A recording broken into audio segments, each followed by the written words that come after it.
الحمد لله نحمده ونستعينه ونستغفره ونؤمن به ونتوكل عليه ونعوذ بالله من شرور أنفسنا ومن سيئات أعمالنا من يهده الله فلا مضل له ومن يضلل فلا هادي له وأشهد أن لا إله إلا الله وحده لا شريك له وأشهد أن محمدا عبده ورسوله أما بعد فإن خير الحديث كتاب الله وخير الهدي هدي محمد صلى الله عليه وسلم وشر الأمور محدثاتها وكل محدثة بدعة وكل بدعة ضلالة وكل ضلالة في النار. أعوذ بالله من الشيطان الرجيم. بسم الله الرحمن الرحيم. وجوه يومئذ ناظرة إلى ربها ناظرة وقال تعالى كلا انہم عن ربہم یومئذ لمحجوبون. محترم حاضرین، ہم اور آپ جس دین اسلام کو اختیار کرتے اور مانتے ہیں، اس کے بارے میں یہ بالکل صاف اور اصولی بنیادی بات ہے کہ یہ کسی انسانی ذہن کی اپج نہیں ہے. انسانوں کے یا مخلوق کے کسی گروہ نے اسے تشکیل نہیں دیا، تشریح نہیں کی. یہ اللہ رب العالمین کا بنایا اور اس کا نازل کیا ہوا دین ہے، جو اس نے اپنی کتاب اور اپنے رسول کے ذریعے سے دنیا تک پہنچایا اور اسے جنت میں داخلے اور دنیا میں کامیابی کا نشان اور بنیاد قرار دیا. اسی لیے ہم اور آپ یہ مانتے ہیں کہ اللہ رب العالمین کا کلام، اس کا ثبوت تو چاہیے کہ یہ اللہ کا کلام ہے. نبی صلی اللہ علیہ وسلم کا فرمان، اس کا ثبوت چاہیے. اللہ اور رسول کا کلام ثابت ہو جانے کے بعد ہمیں اس میں شک کی کوئی گنجائش نہیں ہونی چاہیے. اسی کو ایمان بالغیب کہتے ہیں اور اسلام کی بنیادی تعریف میں یہ شامل ہے.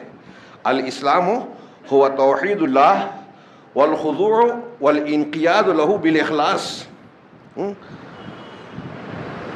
والاخلاص وہ اخلاص الضمیر لہو.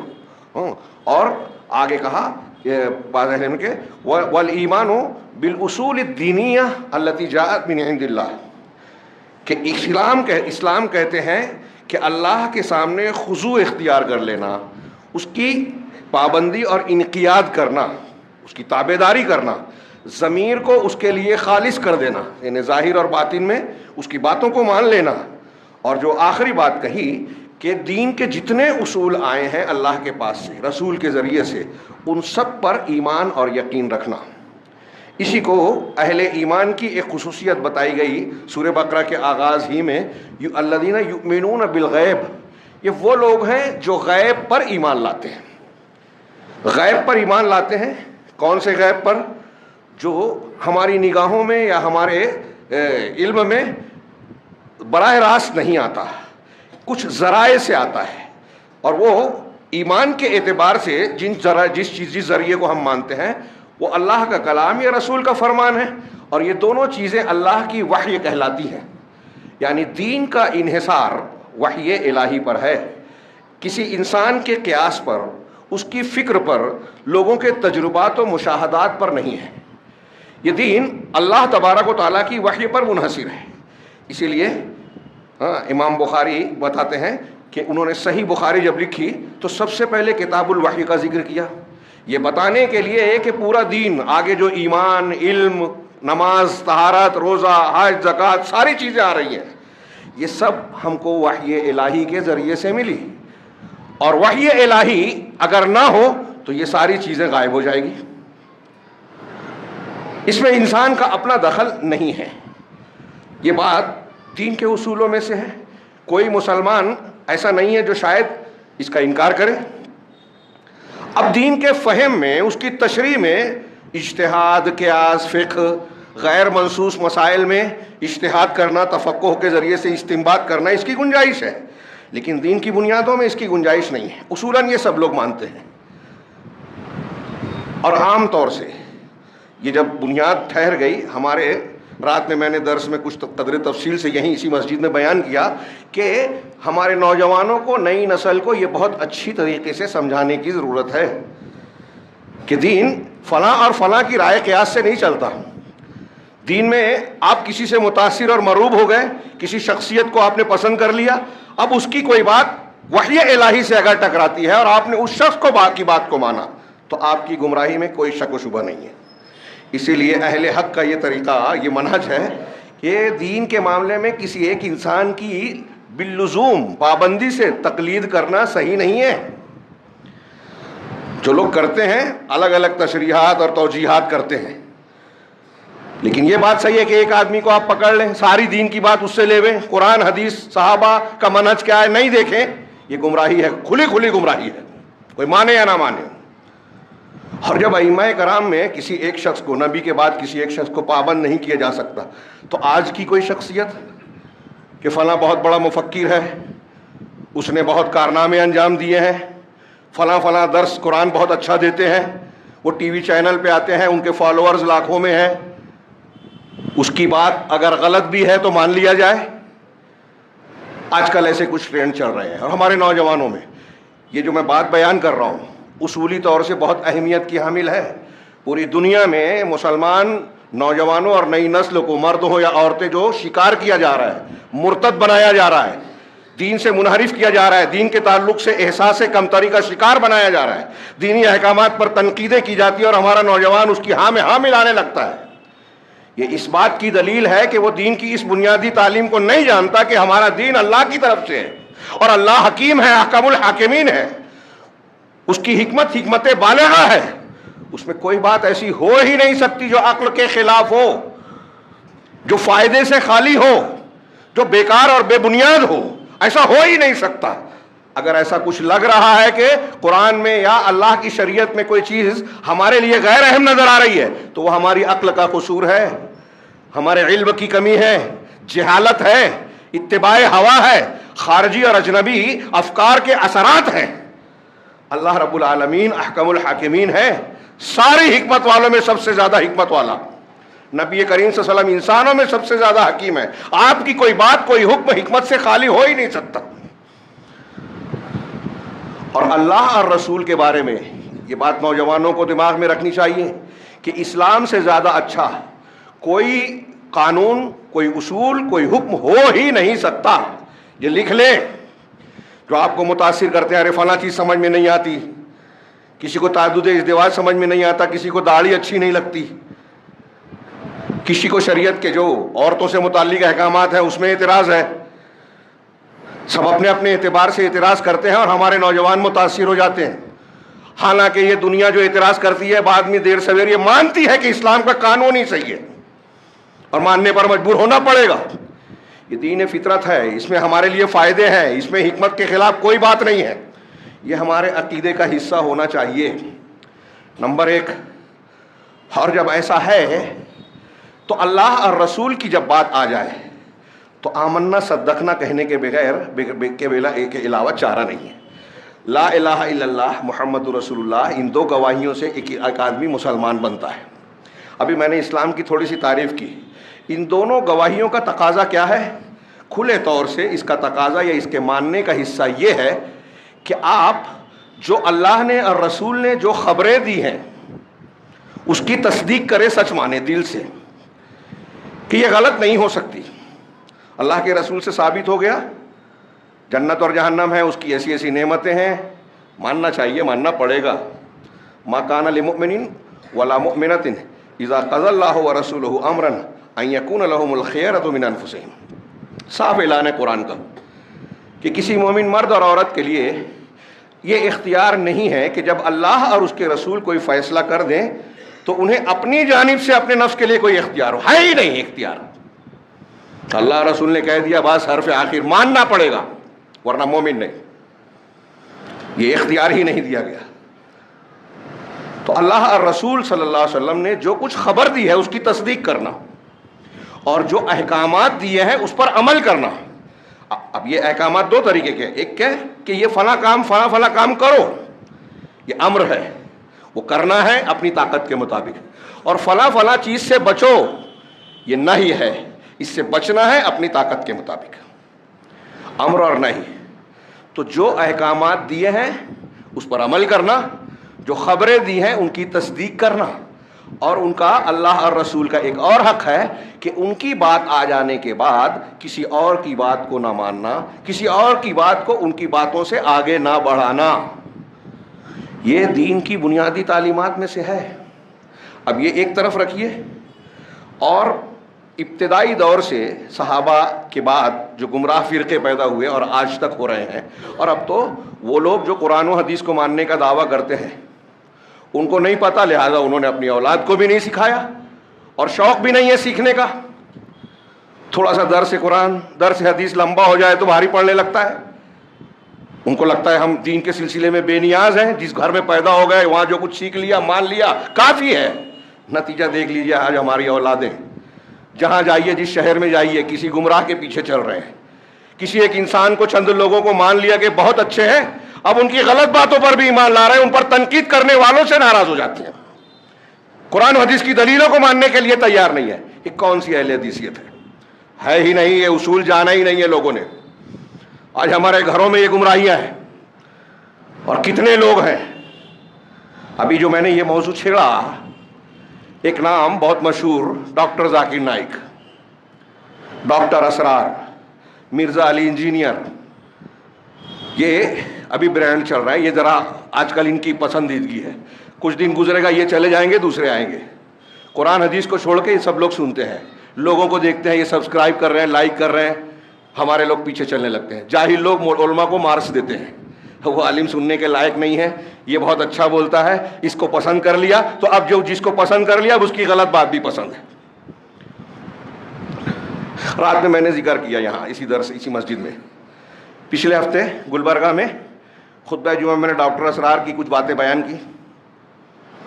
وحدت الوجود کے قائل ہیں، شیعیت کے حامی ہیں، ان کی کلپ ہے۔ ہمارے نوجوان کہتے ہیں ہمارے علماء دلیل نہیں دیتے، اس کی دلیل کی ضرورت ہے۔ وہ کہتے ہیں وحدت الوجود دنیا کا سب سے بڑا شرک، ہر چیز میں اللہ ہے۔ وہ کہتے ہیں کہ میرے نزدیک تمام صحابہ اولیاء، سارے اولیاء میں سب سے افضل نبی کے بعد حضرت علی ہیں۔ شیعوں کا عقیدہ قرآن حدیث اجماع صحابہ تمام امت کے مسلک جماہیر کے خلاف عقیدہ، اور یہ کہتے ہیں کہ بھائی کوئی دلیل ہے؟ تو میں نے جو بیان کیا یہ چیزیں، اس میں کچھ اضافہ ہوا آج۔ تو ایک بزرگ نے مجھ سے سوال کیا کہ ایک آدمی کی بہت اچھی کارنامے ہیں، اگر ایک غلطی دو غلطی کرتا ہے تو کیا اس کے کارنامے بیکار ہو جائیں گے؟ تو میں نے رات میں کچھ تفصیل سے بات کی، تھوڑی سی بات یہاں ذکر کروں۔ میں نے ان کو جواب دیا کہ غلطی کی نوعیت دیکھی جائے گی۔ اگر شرک اور کفر والی غلطی ہے تو ایک ہی غلطی سارے کاموں اور کارناموں پر پانی پھیر دے گی۔ جملہ یاد رکھیے، ایک شرک اکبر اگر کسی نے کیا، کفر اکبر کیا، تو زندگی میں کتنا بھی کارنامہ، اب کچھ کارنامے تو ایسے ہیں کہ کوئی انسان آپ انجام ہی نہیں دے سکتا، نبوت والا کام کوئی کر سکتا ہے کیا؟ اللہ تبارک و تعالیٰ نے نبی صلی اللہ علیہ وسلم سے کہا لئن اشرکت لیحبطن عملک، اگر آپ بھی شرک کریں گے تو آپ کے سارے عمل برباد۔ اب کوئی کتنا بھی بڑا ولی ہو جائے نبی نہیں ہو پائے گا۔ نبی اپنے سارے کارنامے جو کر رہے ہیں وہ برباد ہو جائیں گے اگر شرک کرے۔ نبی نہیں کر سکتے تھے شرک، لیکن اللہ کہہ رہا ہے ایک اگر شرک اکبر کیا ساری نیکی برباد، نبوت کا کام بھی برباد ہو جائے گا۔ تو آپ کس کھیت کی مولی ہے، ہماری کیا اوقات ہے؟ تو غلطی کی نوعیت اور وحدت الوجود۔ اب میں نے ان سے کہا کہ اگر آپ اپنے بچوں کو یہ بتائیں گے کہ ڈاکٹر اسرار بہت اچھی درس دیتے ہیں، اچھا، وہ ابا کی بات مان کے ان کو سننے لگے اور وحدت الوجود کو ماننے لگے تو کیا بنے گا؟ شیعیت کو پھیلا رہے ہیں، حضرت علی کو سب سے اونچا، ابوبکر صدیق، عمر فاروق، عثمان غنی کے برخلاف۔ انہوں نے خود لکھا کہ میرے سامنے جب ایران میں گئے، خمینی کی درگاہ پر، خمینی کی قبر پر زیارت کی، پھر ایک عالم سے بات کی تو انہوں نے کہا خلفائے ثلاثہ جو ہے غاصب تھے، ابوبکر صدیق، عمر فاروق، عثمان، چپ تھے وہاں ڈاکٹر اسرار۔ یہ ان کی غیرت ہے ایمان کی۔ ہمارے لوگ پتہ نہیں کیسے متاثر ہوتے ہیں۔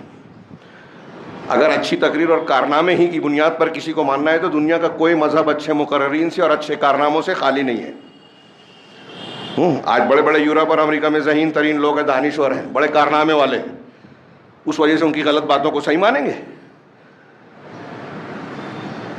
معیار پہلے دیکھیے، اصول کیا ہے، کس چیز کو ماننا ہے، کس کی بنیاد پر ماننا ہے۔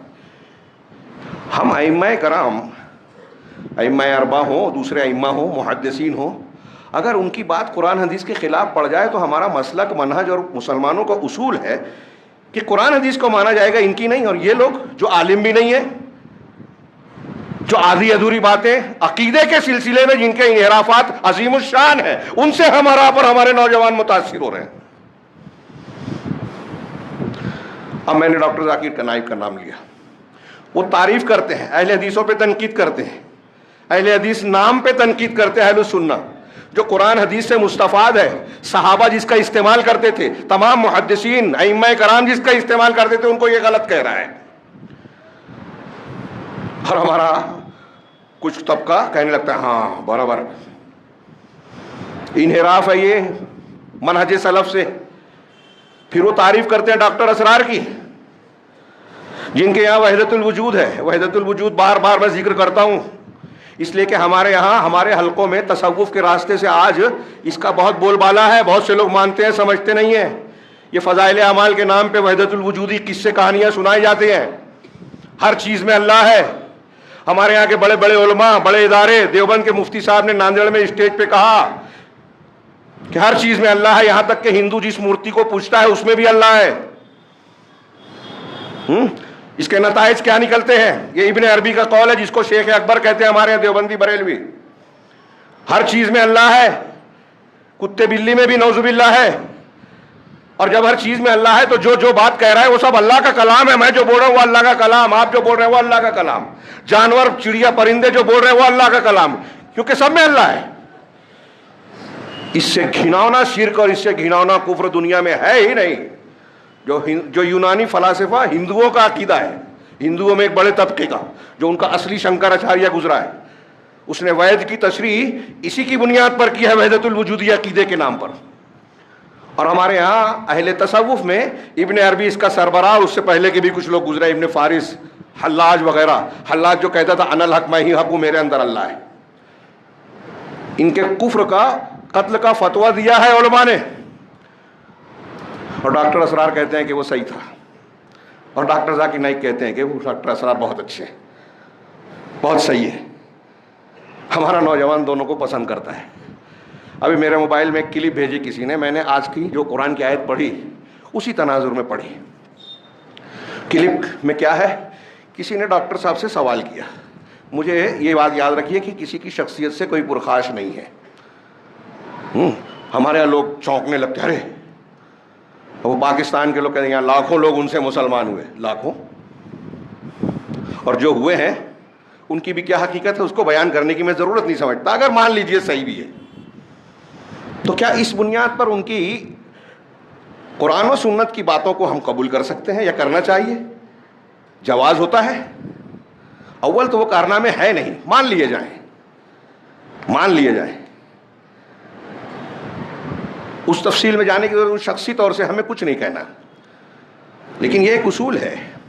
آپ پڑھیں گے علماء سلف کے یہاں، محدثین کے یہاں، کہ اگر کوئی گمراہ ہے، کسی کے اندر غلطی ہے، تو اس کی غلطی اگر اس تک ہے تو بس لوگوں میں غلطیاں ہیں تو غلطی بتا دی جائے گی، لیکن کسی شخصیت کی وجہ سے لوگ متاثر ہیں جس کے اثرات لوگوں پر پڑ سکتے ہیں شرک اور بدعت اور خرافات کی حیثیت سے، تو اس شخص کا نام لے کر اس کی گمراہی کو واضح کرنا علماء دین اور علماء حق کا فرض ہے۔ یہ میں نہیں کہہ رہا ہوں، قرآن حدیث کی تعلیمات کہہ رہی ہیں۔ ہمارے اسلاف نے کہا نام لے لے کے، پاگل نہیں تھے وہ، امام احمد، امام بخاری، سارے محدثین حدیث کے راویوں کو بولتے ہیں یہ ضعیف، یہ فلاں اور یہ فلاں۔ ان کے یہاں لکھا ہوا ہے، شرح السنہ پڑھیے، فضائل ابن عیاض کے اقوال بدعتیوں کے تعلق سے، کہ بدعتی آدمی اور میرے درمیان میں پسند کرتا ہوں لوہے کا قلعہ ہو۔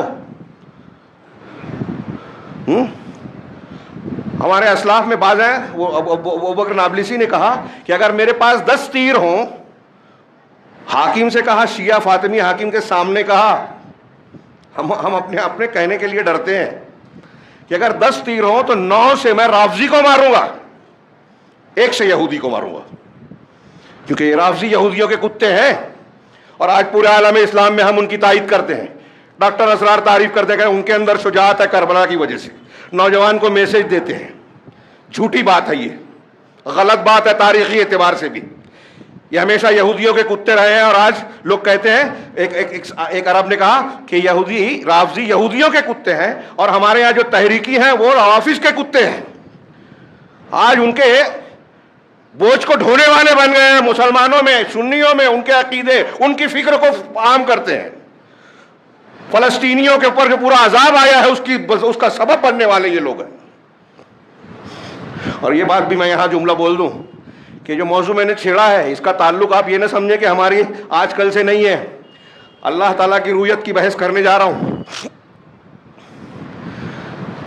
علامہ ابن تیمیہ کے زمانے میں تاتاریوں کا فتنہ عام ہوا تھا، پورے عالم اسلام کو انہوں نے راؤنڈ ڈالا، لاکھوں مسلمانوں کو قتل کیا تھا، لاکھوں۔ صرف بغداد میں 6 سے 9 لاکھ کی تعداد تاریخ میں ہے، الگ الگ مورخین الگ الگ کہتے ہیں۔ 9 لاکھ، 3 کھوپڑیاں صرف ایک شہر میں، پورا شہر تباہ کر دیا، مسلمانوں کا ثقافتی مرکز تھا۔ علامہ ابن تیمیہ اس کی وجوہات بیان کرتے ہیں کہ سب سے بڑی وجہ جو مسلمانوں پر یہ فتنہ ٹوٹا ہے، آفت آئی ہے، وہ مسلمانوں کی بدعات، خرافات، دین سے دوری ہے، جو آج کل ہمارے لوگ کو سمجھ میں نہیں آتی۔ وہ اس کو الزام دے گا، وہ اس کو الزام دے گا، خود جو ہے بے نمازی ہیں، خود بدعقیدہ ہیں، شرک اور بدعت پر بحث بھی نہیں کرنا چاہتے جو اصل وجہ ہے۔ بدعت کرو، شرک کرو، سب ایک ہو جاؤ، ایک کبھی نہیں ہو پائیں گے۔ شرک اور بدعت کے ہوتے ہوئے اللہ کی رحمت کبھی نہیں ملے گی۔ یہ میں نہیں کہہ رہا ہوں، قرآن حدیث کہہ رہے ہیں۔ اللہ کے رسول ہر جمعہ کو کہتے تھے ہر بدعت گمراہی، اور آپ کہتے ہیں بدعت جو جیسا کر رہا ہے کرنے دو، اور جس کی کوئی غلطی ہے، اگر کچھ کارنامہ ہے آپ مانتے ہیں تو ہم اس کو بولیں نہیں، اس کی غلطی نہ بتائیں۔ یہ دین نہیں ہے، دین کے اصول ہم نہیں جانتے، اور اس کا یہ خمیازہ ہے کہ ہمارے اوپر، یہ مسلمانوں پر یہ یلغار ٹوٹی ہے، اجنبی افکار کی یلغار ہے۔ اسلام، اصلی اسلام کے تعلق سے احساس کمتری ہے۔ ہم اعتراض کوئی کرتا ہے مان لیتے ہیں، ہمارے بچے مرتد ہو رہے ہیں، اس کی وجہ کوئی ڈھونڈ نہیں رہا ہے۔ یہ وجہ ہے جو میں بیان کر رہا ہوں کہ قرآن حدیث کی اصلی تعلیمات، اس کی حکمتیں، اس کی باریکیاں ماننے کو، اصولوں کو جاننے کو ہم تیار ہی نہیں ہیں۔ ہمارے گھروں میں تربیت ہونی چاہیے، مسجدوں میں دروس ہونا چاہیے، خاص طور سے عقیدے اور منہج کا۔ اگر ہوتا بھی ہے تو لوگوں کو فرصت نہیں ہے، موبائل سے فرصت نہیں ہے، گپوں کی مجلس سے فرصت نہیں ہے۔ ان کے نزدیک دنیا کے کاروبار دین سے زیادہ اہم ہیں، اور دین کی طرف آئیں گے تو سوشل میڈیا پر یہ گھاس پھوس کھائیں گے، سڑی چیزوں کو، غلط چیزوں کو اختیار کریں گے۔ میں جس کلپ کی بات کر رہا تھا اس میں ڈاکٹر ذاکر نائک سے کسی نے سوال کیا، 2 ہے، اب ایک ہی کے لیے ٹائم نہیں بچا۔ کسی نے سوال کیا کہ کیا قیامت میں یا جنت میں مسلمان اور مومنین اللہ کا دیدار کریں گے؟ ڈاکٹر ذاکر نائک نے ایسا جواب دیا جو میرے علم کے مطابق امت میں کوئی نہیں مانتا، بدعتی بھی نہیں مانتے، جو اہل حق ہیں۔ ایک بات تو انہوں نے کہی کہ ہاں مومنین کا دیدار ہوگا، جنت میں جنتیوں کو دیکھیں، لیکن جنتی لوگ سب نہیں دیکھیں گے۔ کلپ ہے، کوئی چاہے گا تو مجھ سے لے سکتا ہے بعد میں۔ سب جنتی نہیں دیکھیں گے اللہ کو، جو اونچے درجے کے اعلیٰ معیار کے ہوں گے وہ دیکھیں گے، سارے مومنین نہیں دیکھیں گے۔ پھر انہوں نے ایک بات ایسی کہی، اس میں ایک لفظ میری سمجھ میں نہیں آیا، انگریزی کا شاید استعمال کیا، اسٹیٹ یا کیا، کہ جو دیکھیں گے بھی، ہم چاہتے ہیں کہ اللہ کو دیکھیں، لیکن جو دیکھیں گے تو اسٹیٹ نہیں دیکھیں گے، ایسا کچھ جملہ انہوں نے کہا، جس کا معنی میں نے سمجھا کہ سامنے سے یا آنکھوں سے نہیں دیکھیں گے۔ پھر اس کے بعد انہوں نے دلیل دی، سورہ شورا کی آیت جو مشہور ہے، لیس کمثلہ شیء وہو السمیع العلیم ولم یکن لہ کفوا احد، یہ 2 الگ جگہ سے دی کہ اللہ کے مثل کوئی نہیں ہے، اور وہ سننے والا دیکھنا، اللہ کے جیسا کوئی ہے ہی نہیں، بالکل صحیح بات ہے۔ اس کا کوئی کفو نہیں ہے، مکافی نہیں ہے، بالکل صحیح بات ہے۔ لیکن اللہ کے دیدار کے تعلق سے جو انہوں نے بات کہی، 2 باتیں غلط ہیں اس میں، اور یہاں یہ بھی دھیان رہے کہ یہ چھوٹا موٹا مسئلہ بھی نہیں ہے، اور یہ چھوٹا نہیں ہے۔ اس کے لیے میں نے ہاتھ میں کاغذ لیا ہے کہ آپ کو 2-4 نمونے بتاؤں ہمارے اسلاف نے، اور میرے علم کے مطابق مسلمانوں کے اسلامی عقیدے کو بیان کرنے والی کوئی کتاب آپ کو ایسی نہیں ملے گی جس میں یہ بات نہ ہو۔ الفاظ الگ ہوں گے، لیکن اہل سنت کا اتفاق ہے کہ سارے مومنین قیامت میں، میدان محشر میں بھی اور جنت میں بھی اللہ کا دیدار کریں گے، سارے مومنین۔ چھوٹے بڑے نہیں. اور یہ جو کہا کہ آنکھ سے نہیں دیکھیں گے یا کیا انہوں نے جو بھی کہا, عیانن دیکھیں گے, عیانن کھلی آنکھوں سے دیکھیں گے. اللہ کے رسول نے تو تشبیہ بھی دی دیکھنے کی, اللہ کی نہیں, ہمارے دیکھنے کی, کہ جس طرح ہم 14ویں کا چاند دیکھتے ہیں, سورج دیکھ سکتے ہیں کھلا کھلا, ایسے ہی اہل جنت جنت میں اللہ کا دیدار کریں گے بغیر کسی تکلیف کے, بغیر کسی رکاوٹ کے. اور یہ حدیثیں قرآن کی آیتیں بھی ہیں, حدیثیں حد تواتر کو پہنچی ہیں. اللہ کے دیدار کا انکار کرنے والے جہمیہ ہیں, معتزلہ ہیں, خوارج اور ان کے ماننے والے ہیں, ان کے موافقین ہیں. اشعری اور ماتریدی, جیسے ہمارے حنفی جو ہیں اشعری ہیں یا ماتریدی ہیں عقیدے میں, ان کے یہاں دیدار کا اس بات تو ہے, لیکن ایسی شرطیں ہیں کہ نتیجے میں دیدار ہوگا ہی نہیں. ایک تو کہتے ہیں کہ اس میں لذت نہیں ہے, ایک کہتے ہیں کہ دیدار ہوگا لیکن نہ سامنے نہ پیچھے نہ آگے نہ دائیں نہ بائیں, تو پھر کہاں ہوگا. اللہ کے لیے جہت لازم آتی ہے اس لیے اس کا انکار کرتے ہیں, ایسی پابندیاں لگاتے ہیں. یہ سب گمراہی ہے. اور ڈاکٹر ذاکر نائک نے جو کہا کہ اونچے لیول کے مومنین دیکھیں گے, نیچے لیول کے جنتی نہیں دیکھیں گے, یہ کہیں نہیں ہے, میرے علم میں تو نہیں ہے. یہاں میں 2-3 عبارتیں اور 2-3 دلیلیں پیش کرتا ہوں. اب کسی کو اگر یہ لگتا ہے ڈاکٹر صاحب تو اب قرآن حدیث کو ان کے موافق بنایا جائے, ان کا یہ میدان ہے نہیں. ان کا جو میدان ہے, جس کا جو میدان ہے, لوگ کہتے ہیں عربی میں ایک محاورہ ہے کہ جو شخص اپنے میدان سے ہٹ کر کام کرتا ہے وہ عجائب لاتا ہے. عربی محاورے کا اردو ترجمہ میں نے کیا, وہ عجیب و غریب باتیں بیان کرتا ہے. اور یہی حال ہے آج کے ان مفکرین مبلغین اسلام کا. ان کو عرب لوگ متعالم کہتے ہیں, یعنی وہ عالم جو عالم ہے نہیں, عالم بنتا ہے. داعی ہے نہیں, دعوت کا اور عالم بننے کا مطلب اظہار کرتا ہے. ٹھیک ہے, ان کا جس کو جتنا معلوم ہے, بلغوا انی ولو, اگر آپ کو ایک آیت معلوم ہے ایک آیت پہنچائیے, آپ فتوے مت دیجیے. آپ کا جو میدان نہیں ہے اس میدان میں کام مت کیجیے. اور یہ قیامت کی نشانیوں میں حدیثوں میں ثابت ہے, سلف سے اقوال سے ثابت ہے کہ اصاغر جاہلوں سے عالموں کو چھوڑ کر لوگ ان کو عالم کا درجہ دے کے علم لیں گے, فتویٰ پوچھیں گے. علماء اٹھ جائیں گے یا ہوں گے بھی تو ان کی بجائے دوسروں سے لیں گے. اور یہی چل رہا ہے. آپ کمپیریزن کیجئے ہندوازم, اسلام, فلاں اور اسلام, اچھی بات ہے, فتوے مت دیجیے احکامات میں. اور عقیدے میں یہ عقائد میں نے آپ کو شروع میں اصول بتایا, قرآن حدیث پر منحصر ہے. فرشتوں کے تعلق سے ہم کو کچھ نہیں معلوم, غیب ہے, یؤمنون بالغیب, غیب پر ایمان لانے کے بارے میں اصول کیا ہے, ہمیشہ پھر سے دھیان میں رکھیے. قرآن حدیث میں جتنا آیا ہے, جو آیا ہے اتنا ہی مانیں گے, نہ اس سے زیادہ نہ اس سے کم. زیادہ بھی گمراہی, کم بھی گمراہی. اور جتنے گمراہ فرقے ہیں آج بھی اور پہلے بھی, انہوں نے یہی غلطی کی. کم کیا یا زیادہ کیا, قرآن حدیث کے سامنے کبھی عقل کو اصول بنایا, کبھی جذبات کو صوفیوں نے جیسے بنایا, کشف و کرامت فلاں فلاں, جذبات کو بنیاد بنایا, ہوائے نفس کو بنیاد بنایا. ساری گمراہی کی بنیاد یہی ہے. اور کسی شخصیت کو بڑا مان لیا تو اب اس شخصیت کو اپنا مرکز مان لیا. قرآن حدیث کے مقابل بھی اگر وہ کوئی بات کہہ رہا ہے تو پیر صاحب نے کہا, فلاں بزرگ نے کہا. اب وہ تو پیر اور علماء تھے, آج تو جاہلوں کے پیچھے لوگ چل رہے ہیں. کتنی بڑی گمراہی کی بات ہے. امام احمد بن حنبل رحمہ اللہ کا قول, انہوں نے اصول السنہ, اصول سنت عقیدے کو بھی کہتے ہیں, دین کی بنیادیں. سنت عقیدے میں بھی سنت ہے جیسے احکام میں ہے. اور السنہ کے نام سے عقیدے کی کتابیں لکھی ہے سلف نے کئی, اس لیے کہ عقیدے میں بھی لوگوں نے سنت کی خلاف ورزیاں کی ہیں, اس میں بھی کی ہے.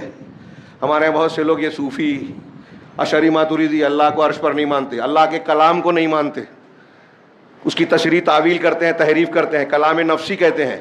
اشعریت ماتریدیت یا امین رفع الیدین سے بہت بڑا مسئلہ ہے جس پر بحث ہونی چاہیے, اور ہمارے علماء کو بھی نہیں پتا بہت سارے, کہ ہمارے بیچ میں لوگوں کے اندر ایسی گمراہی ہے جو مانتے ہیں ان کو بھی نہیں پتا, دین سے ایسی بے خبری ہے اور سمجھتے ہیں ہم علامہ ہیں. کلام کا انکار کرتے ہیں جو اللہ کی صفت ہے, جس کے بارے میں امام احمد کا مسئلہ ہوا, ان کو کوڑے مارے گا اور اسی میں ان کی وفات ہوئی. کیا القرآن کلام اللہ غیر مخلوق, قرآن اللہ کا کلام ہے, مخلوق نہیں ہے. معتزلہ کے عقیدے کے خلاف تھا, گرفتار کروایا, کوڑے مروائے, کیا کیا ہوا. ہم اس مسئلے کو, اس کی نوعیت کو جانتے ہیں, اس کا کیا فرق پڑتا ہے ہماری زندگی پہ, یہی نہیں معلوم. فٹ سے اعتراض کر دیں گے, ارے مولانا صاحب ایسا مسئلہ بیان کر رہے ہیں جس کی کوئی ضرورت ہی نہیں ہے. جاہل لوگ علماء کو بتا رہے ہیں. ان عقیدوں کا اثر ہمارے اعمال، ہمارے جذبات، ہمارے برتاؤ پر پڑتا ہے. یہ جو رویت کی بحث ہے نا، آپ پڑھیے، علماء نے لکھا ہے کہ اللہ کی رویت کی لذت، نعمت جو جنتیوں کے لیے سب سے بڑی نعمت ہوگی، ایک بندے کو اگر اس کا یقین ہوگا تو اس کا شوق اسے نیکیوں پر ابھارے گا، اللہ سے ملاقات کا شوق پیدا کرے گا اور دین کی طرف مائل کرے گا، اللہ کی معرفت کی طرف رغبت دلائے گا. اللہ کے رسول صلی اللہ علیہ وسلم نے جو دعائیں سکھائی، ان دعاؤں میں ایک دعا کا ایک ٹکڑا ہے، وَأَسْأَلُكَ لَذَّةَ النَّظَرِ إِلَىٰ وَجْهِكَ الْكَرِيمِ، کہ اے اللہ میں تجھ سے تیرے وجہ کریم، تیرے باعزت چہرے، مبارک چہرے کے دیدار کا سوال کرتا ہوں، اس کی لذت کا سوال کرتا ہوں. یہ لذت ہے. اشعری کہتے ہیں کہ اس میں لذت نہیں ہے، نعمت نہیں ہے. اللہ کے رسول لذت کہہ رہے ہیں. تو امام احمد کہتے ہیں کہ ہمارے دین کے اصول میں یہ ہے کہ الایمان بالرؤیا یوم القیامہ، قیامت کے دن رؤیت کا، دیدار کا ایمان رکھنا، جیسا کہ نبی صلی اللہ علیہ وسلم سے اس سلسلے میں صحیح حدیثیں مروی ہیں. یہ شارٹ جملہ ہے ان کا، مختصر سا رسالہ ہے. امام طحاوی کہتے ہیں، العقیدۃ الطحاویہ، حنفی کہلاتے ہیں لیکن آج کی طرح کے حنفی نہیں ہیں، عقیدے میں اہل السنہ کے موافق ہیں. وہ کہتے ہیں والرؤیۃ حق لأہل الجنہ. غور سے سنیے، اور یہ میں نے بطور مثال دے رہا ہوں، ایک سمندر سے چند قطرات بطور مثال، کہ اہل جنت کے لیے رؤیت حق ہے. کیسے؟ بغیر احاطۃ ولا کیفیت، بغیر احاطہ کیے اور بغیر کیفیت کے. اللہ تبارک و تعالیٰ کا دیدار ہوگا. ایک چیز کو، مخلوق کو ہم دیکھتے ہیں تو اس کا گھیراؤ کر لیتے ہیں، ہماری نگاہ کے دائرے میں پوری کی پوری چیز آ جاتی ہے. اللہ کا اس طرح کوئی دیکھنے والا دیکھیں گے، احاطہ نہیں کر پائیں گے. اور یہی معنی ہے لا تدرکہ الابصار، نگاہیں اللہ کا ادراک نہیں کر سکتی. ادراک الگ ہے، رؤیت الگ ہے. دماغ میں رکھیے گا. کچھ لوگ اس سے دلیل دیتے ہیں کہ اللہ کا دیدار نہیں ہوگا، ادراک الگ ہے. اس کی دلیل دیتے ہوئے اہل علم نے بیان کیا کہ قرآن میں خود ہے کہ موسیٰ علیہ السلام جب بنی اسرائیل کو لے کر گئے، فرعون پیچھے سے آیا اپنا لشکر لے کر، تو قرآن کہتا ہے فلما تراءى الجمعان، جب دونوں گروہوں نے ایک دوسرے کو دیکھ لیا، تراءى رؤیت سے، رؤیت ہو گئی دونوں کی. فرعونیوں نے بنی اسرائیل کو، اور بنی اسرائیل جو حضرت موسیٰ علیہ السلام کے ساتھ تھے، انہوں نے فرعونیوں کو دیکھ لیا. تراءى الجمعان قال اصحاب موسیٰ، تو اصحاب موسیٰ نے کہا، موسیٰ کے ساتھیوں نے، کہ انا لمدرکون، اے موسیٰ ہم تو گھیر لیے گئے، ہمارا ادراک کر لیا گیا. دونوں نے دیکھا اور کہا کہ ادراک کر لیا گیا، گھیر لیے گئے. تو اللہ تعالی موسیٰ نے کہا کلا، ایسا ہرگز نہیں ہو سکتا. ہاں دکھ رہے ہیں لیکن گھیر نہیں پائیں گے، ادراک نہیں کر پائیں گے. کیوں؟ ان معی ربی سیہدین، میرے ساتھ میرا رب ہے جو مجھے راہ دکھائے گا، راستہ دے گا. اس آیت سے استدلال کیا کہ رؤیت الگ ہے، ادراک الگ ہے. اور اللہ نے کہا لا تدرکہ الابصار، نگاہیں اس کا ادراک نہیں کر سکتی. اور یہی دوسری دلیل بھی جو معتزلہ دیتے ہیں، اور آپ کے دماغ میں بھی ہوگی بہت سے سننے والوں کے، کہتے موسیٰ علیہ السلام نے طور پر جانے کے بعد کہا تھا کہ اے اللہ میں تجھے دیکھنا چاہتا ہوں، ارینی انظر الیک، تو مجھے دکھا، میں تیری طرف دیکھوں، تیرا دیدار کروں. تو اللہ نے کہا قال لن ترانی، تو مجھے ہرگز نہیں دیکھ سکتا. کہتے دیکھیے ہرگز ہے مطلب کبھی نہیں، تو مرنے کے بعد جنت میں بھی نہیں. حالانکہ قرآن میں ایسی مثال ہے کہ یہودی کبھی جب موت کی تمنا نہیں کریں گے لیکن جنت جہنم میں جا کے تمنا کریں گے کہ ہمیں موت دے دے. ایسی اور بھی مثالیں قرآن کی ہیں، ٹائم نہیں ہے یہاں. تو موسیٰ علیہ السلام نے کہا، تو اللہ نے کہا کہ تو دیکھ نہیں سکتا. وَلَكِنْ انظُرْ إِلَى الْجَبَلِ، لیکن اے موسیٰ تو پہاڑوں کو دیکھ، اس پہاڑ کو دیکھ، طور کو. فَإِنِ اسْتَقَرَّ مَكَانَهُ فَسَوْفَ تَرَانِي، اگر یہ پہاڑ اپنی جگہ ٹھہر گیا، جمع رہا، تو پھر تو مجھے دیکھ پائے گا. فَلَمَّا تَجَلَّى رَبُّهُ لِلْجَبَلِ، یہ قرآن کی آیت ہے سورہ اعراف میں. پھر جب تم اس کے رب نے تجلی کی پہاڑ کے لیے، جَعَلَهُ دَكَّا، تو وہ ریزہ ریزہ بنا دیا اسے، وہ ٹوٹ کر مٹی اور چورا بن گیا، ریزہ ریزہ ہو گیا. وَخَرَّ مُوسَىٰ صَعِقًا، اور موسیٰ علیہ السلام بے ہوش ہو کر گر پڑے. تو اس سے دلیل دیتے ہیں کہ دیکھیے اللہ کہہ رہا ہے دیکھ نہیں سکتے. اہل علم نے کہا کہ اس سے ثابت ہوتا ہے کہ دیکھ سکتے ہیں. پہلی بات تو یہ کہ موسیٰ علیہ السلام ایک پیغمبر ہے. اللہ کا دیدار اگر غلط ہوتا، ناممکن ہوتا، تو پیغمبر یہ دعا کرتے ہی نہیں. اور اگر کر لیتے، ناممکن تھا لیکن حضرت موسیٰ نے مانگ لیا، جیسے حضرت نوح علیہ السلام نے اپنے بیٹے کے لیے کہا کہ میرے گھر والا ہے، اس کو ڈبو دیا اللہ تو نے وعدہ کیا تھا میرے گھر والوں. اللہ نے ڈانٹا، انہ لیس من اہلک، یہ تیرے گھر والا ہے ہی نہیں، جاہلوں میں سے مت ہو جاؤ اے نوح، قرآن کہہ رہا ہے. اللہ نے ڈانٹا غلط سوال پر ایک پیغمبر کو، نوح علیہ السلام. لیکن حضرت موسیٰ کو یہاں ڈانٹا نہیں. یہ کہا کہ تو دیکھ نہیں، اللہ نے یہ نہیں کہا کہ مجھے دیکھا نہیں جا سکتا، یہ کہا کہ تو مجھے دیکھ نہیں سکتا، ابھی تیری قدرت اور طاقت یہ نہیں دی گئی ہے. جب اللہ چاہے گا یہ طاقت دے گا اور دکھائے گا، ابھی تیری طاقت نہیں ہے. اور اس کا ثبوت دیا پہاڑ پہ دیدار کروا کے، جلوہ دکھا کے.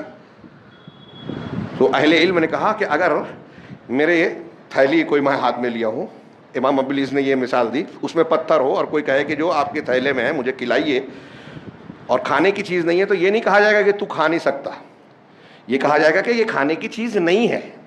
اگر کھانے کی چیز ہے اور اس کے لیے جائز نہیں ہے تو کہیں گے تو کھا نہیں سکتا. حضرت موسیٰ علیہ السلام کو اللہ نے یہ نہیں کہا کہ مجھے دیکھا نہیں جا سکتا، یہ کہا کہ تو نہیں دیکھ سکتا. پھر پہاڑ کو تجلی کی اور ثبوت دیا کہ یہ پہاڑ اتنا مضبوط ہے، جبکہ انسان تو گوشت پوشت خون کا مجموعہ ہے، یہ پہاڑ ٹک نہیں سکا اللہ کی تجلی کے سامنے، تو آپ کیسے تاب لا پاؤ گے؟ اور حدیث میں ہے کہ اگر لو کشفا حجابہ النور، اللہ کا حجاب نور ہے، ہاں اگر وہ اسے ہٹا دے، لو کشفہ لاحرقت سبحات وجہہ الی من انتہی الیہ بصرہ من خلقہ، کہ مخلوق میں جہاں تک اللہ کی نگاہ جائے گی پردہ ہٹانے کے بعد، وہاں تک ساری چیزیں جل جائے گی، بھسم ہو جائے گی. اللہ کے نور اور نار کی، نور بھی ہے نار بھی لفظ ہے، تاب مخلوق نہیں لا سکتی. یہ اللہ قیامت میں مومنین کو یہ قوت دے گا. تو ایک دلیل یہ بھی دی کہ حضرت موسیٰ اور انسان کا درجہ زیادہ بڑا ہے، آپ کا اور ہمارا، یا اہل ایمان کا، یا موسیٰ علیہ السلام کا، پیغمبروں کا درجہ، یا پہاڑ کا درجہ بڑا تھا. اللہ تبارک و تعالیٰ نے پہاڑ کو دیدار کرایا جو رضا ہو گیا، مومنین کو نہیں کرائے گا. تو اس سے بھی ثابت ہوتا ہے، ایسے اور بھی کئی وجہیں بیان کی ہیں، وقت نہیں ہے. میں یہ عبارت پڑھ رہا تھا کہ بغیر احاطے اور کیفیت کے اہل جنت کے لیے جنت میں اللہ کا دیدار حق ہے. کما نطق بہ کتاب ربنا، جیسا کہ ہمارے رب کی کتاب قرآن نے اس کو بیان کیا ہے، بولا ہے. اور قرآن کی آیت ایک بطور مثال دی، وجوہ یومئذ ناظرہ الی ربہا ناظرہ. ناظرہ پہلا ذوات کے ساتھ اور دوسرا ذو کے ساتھ، نظر سے دوسرا والا، نظر ینظر. نظرہ کا صیغہ عربی میں جب الا آتا ہے تو آنکھ سے، سر کی آنکھ سے دیکھنا مراد ہوتا ہے، اس کا معنی. حضرت ابن عباس اور عربی کے جاننے والے سب کہتے ہیں، صحابہ کہتے ہیں. نظرہ بغیر صلے کے ہو تو انتظار کرنا، نظرہ فی غور و فکر کرنا. اور یہاں نظرہ الا ہے. وجوہ یومئذ ناظرہ، غور سے اللہ کا کلام ہے. وجوہ، وجہ کی جمع چہرہ. اس دن کچھ چہرے تر و تازہ ہوں گے، حشاش بشاش ہوں گے. الی ربہا ناظرہ، اپنے رب کی طرف ناظر ہوں گے، دیکھنے والے ہوں گے. کیا نام ہے وہ جماعت اسلامی والے جن کو امام کہتے ہیں، فراہی صاحب، ان کی تفسیر سورہ قیامہ، یہ سورہ قیامہ کی آیت ہے، اس کو میں نے پڑھا بہت پہلے. تو اس میں لکھتے ہیں کہ یہاں کچھ لوگ اس آیت کے ضمن میں اللہ کے دیدار کی اور اس کی بحث کرتے ہیں. غیر ضروری، میرے الفاظ میں فرق ہو سکتا ہے لیکن قریب معنی یہی ہے کہ جس چیز کو قرآن حدیث نے چھیڑا نہیں، بتایا نہیں، اس کو بلا وجہ اس کو کیوں چھیڑنا، بولنا، اس طرح کا اس مفہوم کی بات کی نے غیر ضروری قرار دیا. کتنی جہالت کی بات ہے، اور لوگ انہیں امام کہتے ہیں. بہت زیادہ عربی داں، صحابہ سے زیادہ عربی جانتے تھے. حضرت ابن عباس کہتے ہیں اس آیت کے ضمن میں کہ نظر الگ ہے، جو چہرے کی جو آنکھ ہوتی ہے اس کے ساتھ دیکھنا. اور یہ صرف حضرت ابن عباس نہیں کہتے، پورے صحابہ، تابعین، تبع تابعین، محدثین، جماہیر امت اس پر متفق ہے کہ اس دن کچھ چہرے تر و تازہ ہوں گے اپنے. اچھا، اس میں ایک یہ بھی ہے، نظرہ الہ کے ساتھ ساتھ وجوہ، وجہ، آنکھ کہاں ہے؟ چہرے میں ہے. اور قرآن نے پہلے وجہ کا، چہرے کا ذکر کیا، مطلب چہرے والی آنکھ سے دیکھا دیدار ہوگا. اسی طرح وَتَفْسِيرُهُ عَلَى مَا أَرَادَ اللَّهُ تَعَالَى وَعَلِمَهُ، اس کی تفسیر وہی ہے جو اللہ نے چاہا اور جانا. وَكُلُّ ذَلِكَ وَكُلُّ مَا جَاءَ فِي ذَلِكَ مِنَ الْحَدِيثِ الصَّحِيحِ عن رسول اللہ صلی اللہ علیہ وسلم, اور ہر وہ چیز جو اس سلسلے میں صحیح حدیث آئی ہے رسول اللہ صلی اللہ علیہ وسلم سے مروی ہے, فَهُوَ كَمَا قَالَ, تو وہ ویسے ہی ہے جیسا آپ نے کہا, اور اس کا معنی وہی ہے جو انہوں نے چاہا. ہم لا ندخل فی ذلک متأولین بآرائنا, ان چیزوں میں ہم اپنی رائے سے تعویل کرتے ہوئے اور اپنی خواہشات کی پیروی کرتے ہوئے داخل نہیں ہوتے. اس لیے کہ دین میں وہی صحیح سالم ہے جس نے اپنے آپ کو اللہ اور اس کے رسول کے حوالے کر دیا, اور جس چیز کا علم اس کے لیے متشابہ ہے اس کو جاننے والے کی طرف لوٹا دیا. عربی عبارت چھوڑ کے وقت زیادہ ہو گیا اس لیے میں صرف ترجمہ کر رہا تھا. یہ امام طحاوی کی عبارت ہے. اس عبارت کے تشریح کرتے ہوئے علامہ ابن ابی العز نے لمبی بحث کی. اس کے شروع کے 2-3 لائن میں پڑھ رہا ہوں. وہ کہتے ہیں کہ امام کے رویت کے سلسلے میں جو مخالفین ہیں وہ جہمیہ ہیں, معتزلہ ہیں, اور خوارج اور امامیہ یعنی شیعہ جو ان کے متفقین موافقین ہیں, ان کا قول اللہ کے دیدار کا جو انکار کرتے ہیں ان کا قول مردود ہے, قرآن اور سنت کے ذریعے سے, قرآن اور حدیث سے رد ہوتا ہے.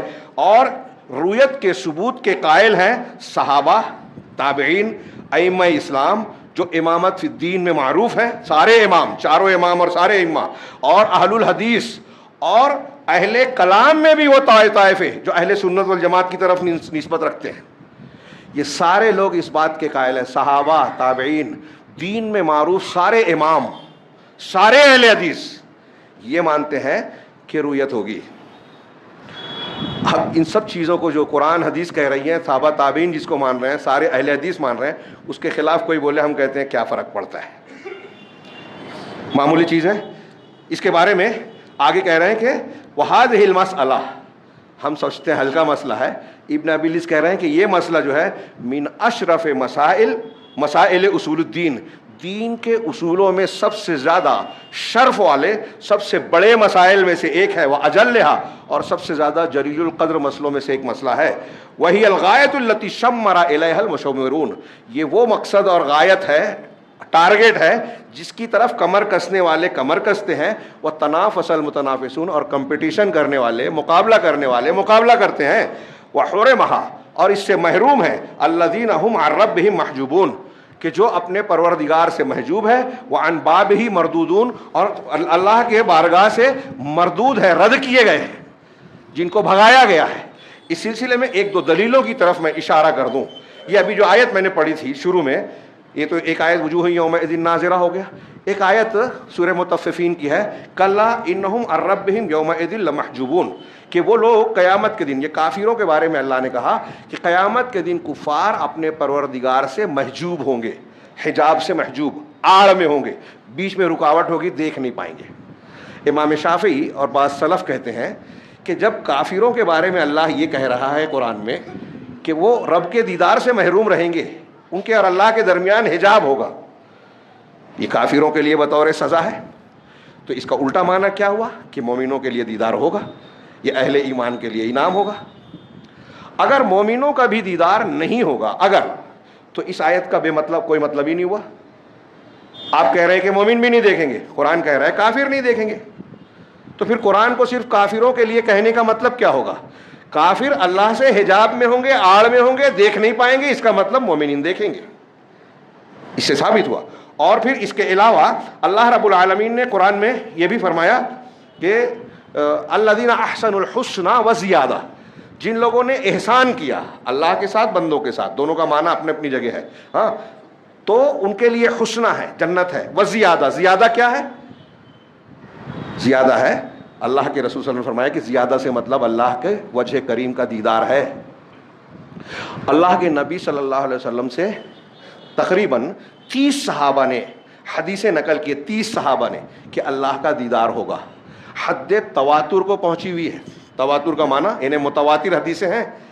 ہر طبقے میں, تواتر اس روایت کو کہتے ہیں, ہر طبقے میں اتنے سچے راوی کہ جن کا جھوٹ پر غلطی سے بھی عادتاً بھی اتفاق کرنا محال, ناممکن ہو. 1-2 روایت کی طرف اشارہ کروں. حضرت صہیب کی روایت ہے, مسلم شریف میں قدر تھوڑی سی مختصر, ترمذی وغیرہ میں تھوڑی سی مفصل.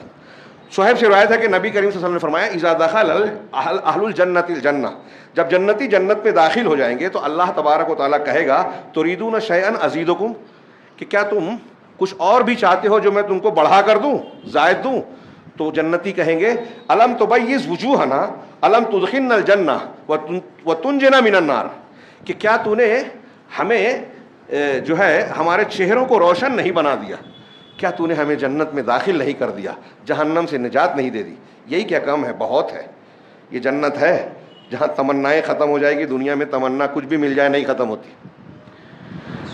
یہ اس میں ہے کہ اللہ براہ راست پوچھے گا. ترمذی وغیرہ میں ہے کہ ندا دینے والا ندا کر کے پوچھے گا. دونوں میں تھوڑا سا الفاظ کا فرق ہے. بہرحال تو اللہ کہے گا اللہ تعالیٰ کی جانب سے فیکشف الحجاب، اللہ حجاب کو ہٹا دے گا. فما اعطوا شیئا احب الیہم من النظر الی ربہم، تو جنتیوں کو اپنے پروردگار کے دیدار سے بڑھ کر کوئی محبوب نعمت نہیں دی جائے گی. جنت کی کوئی نعمت قابل بیان نہیں ہے. جنت کی عورت کے سر پر دوپٹے کی جو لکڑی ہوگی وہ بھی دنیا اور دنیا کے اندر کی ساری نعمتوں سے زیادہ بہتر ہے. لیکن خود جنتیوں کے لیے جنت کی ساری نعمتوں سے زیادہ افضل اللہ کا دیدار ہوگا.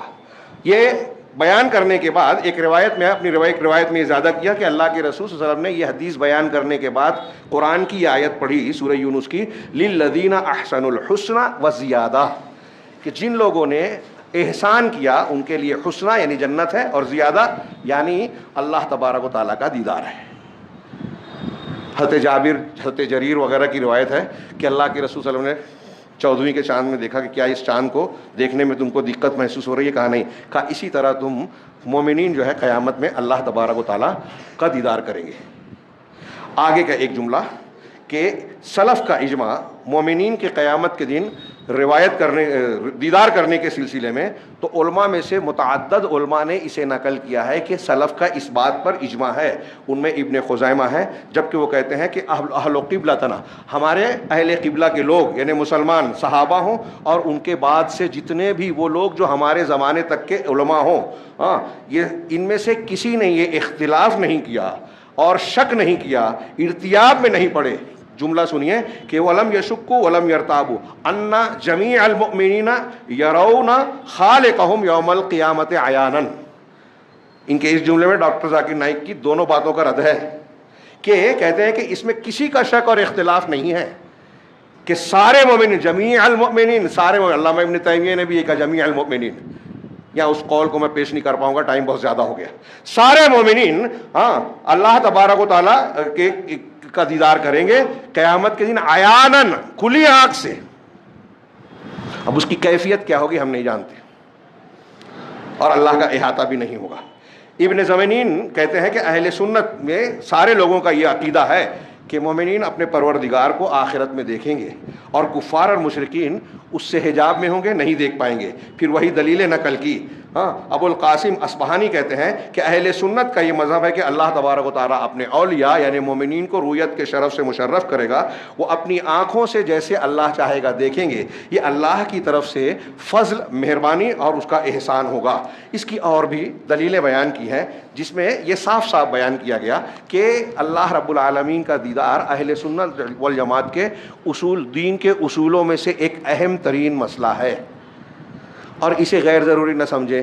آپ میں سے کوئی بہت سے لوگ شاید کہیں گے کہ اتنا وقت لے لیا.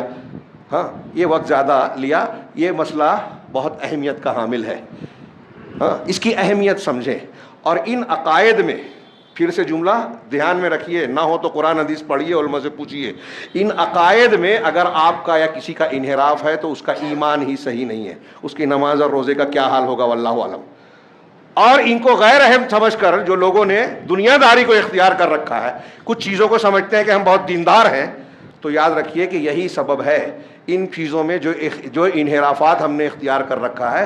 کہیں غزہ میں مارے جا رہے ہیں، کہیں بہرائچ میں فساد ہو رہا ہے، کوئی سننے والا نہیں ہے. ابھی تازہ خبر ہے کہ انکاؤنٹر کر دیا گیا 2 لوگوں کا، یا جو بھی معاملہ ہوا ہو. یہ مستقل زخم لگ رہے ہیں، لیکن اس زخم کا جو علاج قرآن حدیث نے بتایا ہے کہ ہمیں توحید اختیار کرنا چاہیے، سنت کی اتباع کرنا چاہیے، اصل دین کو اختیار کرنا چاہیے، دین سے قربت اختیار کرنا چاہیے.